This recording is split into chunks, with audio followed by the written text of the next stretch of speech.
començar fa 3 anys, quan vam arribar de París, en Sergio i jo, i volíem obrir el nostre propi restaurant.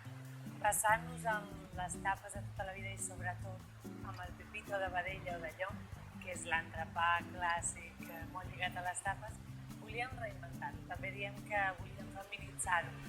I d'allà va sortir la idea. A més que les nostres àvies per 2 dones es deien Josefa i Pepita.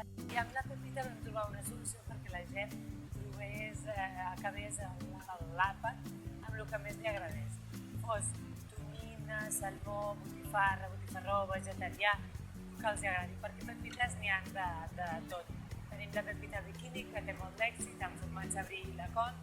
Tenim la pepita de vedella amb foie a la planxa i ou ferrat, que és la pepita d'or, diguem, que és la més exitosa.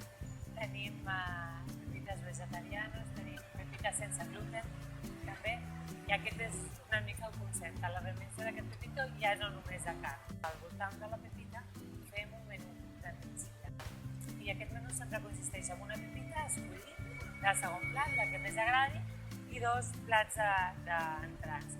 Un és sempre una amanideta, cada dia amb una coseta diferent, i l'altre és a l'hivern una crema calenta de verdura, sempre una crema molt natural, i sempre feta al dia, sempre de verdura de temporada molt bona, i a l'estiu un gazpacho o una sopa fina.